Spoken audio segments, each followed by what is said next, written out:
Assalamualaikum warahmatullahi wabarakatuh. Kami dari kelompok 17 akan mempresentasikan deaktivasi katalis dan regenerasi katalis. Sebelumnya perkenalkan, nama saya M. Bintang Anugrah Utama Arnold dengan NIM 4310121025 beserta teman saya Ayu Azira 4310121015, Nani Lestari 4310121020. Next. Deaktivasi katalis. Deaktivasi katalis merupakan peristiwa menurun atau hilangnya aktivitas katalitik, yang artinya permukaan katalis yang pada awalnya bersih akan mulai menonaktifkan diri segera setelah bertemu dengan molekul reaktan. Peristiwa menurunnya aktivitas katalitik ini terjadi seiring dengan waktu proses katalitik dengan laju yang tergantung pada kondisi yang berlaku. Peristiwa ini dapat terjadi secara bertahap ataupun secara cepat. Aktivitas katalis dapat menurun selama masa operasionalnya karena alasan yang berbeda-beda. Selanjutnya akan diperjelas oleh Nani. Pada Nani saya persilahkan.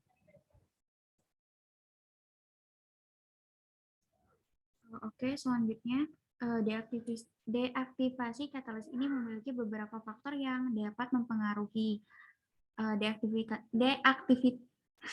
deaktivasi katalis tersebut. Nah, faktor utamanya itu apa aja sih? Nah, di sini tuh ada dua faktor utama penyebab deaktivasi katalis, yaitu yang pertama penurunan konsentrasi, dan yang kedua itu ada penurunan luas permukaan. Nah, selanjutnya itu regenerasi katalis.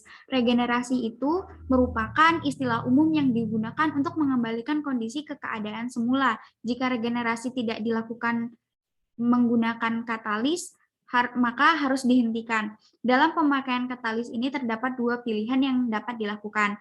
Yang pertama itu membuang dan memaksimalkan kerja katalis sebagai bahan bernilai ekonomi tinggi. Regenerasi katalis ini dapat dilakukan baik secara ex situ maupun in situ. Nah, yang pertama itu regenerasi ex situ, itu dapat dilakukan dengan fasilitas terpisah di lokasi yang berbeda dari proses utama, dan bahkan regenerasi dapat dilakukan oleh perusahaan lain.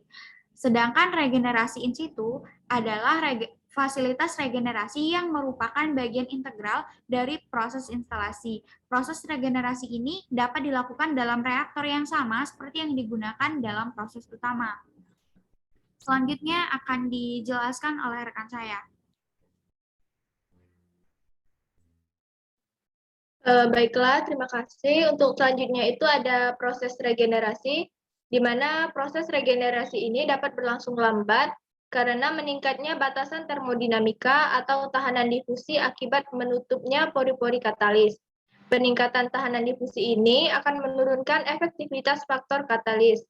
Meskipun kecepatan desorpsi pada umumnya meningkat pada suhu tinggi, namun pengontakan katalis dengan aliran gas bersuhu tinggi untuk jangka waktu yang lama dapat memicu terjadinya sintering dan hilangnya aktivitas katalis secara irreversibel. Adapun fasilitas yang diperlukan untuk melakukan regenerasi adalah kompresor yang digunakan untuk sirkulasi gas inert dan dosis udara menjadi bagian unit permanen. Tujuan dari regenerasi katalis ini yaitu untuk mengembalikan katalis ke keadaan semula untuk kembali memperoleh kinerja yang tinggi dengan menghilangkan deaktivatornya.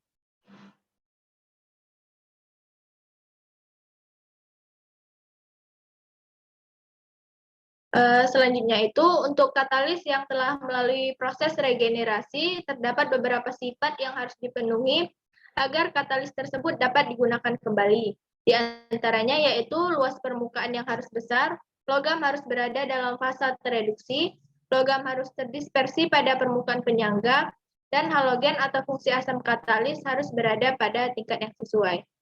Selanjutnya saya kembalikan kepada moderator.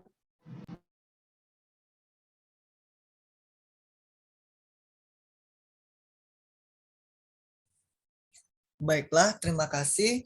Sebelumnya saya akhiri wabillahi taufik walhidayah. Wassalamualaikum warahmatullahi wabarakatuh.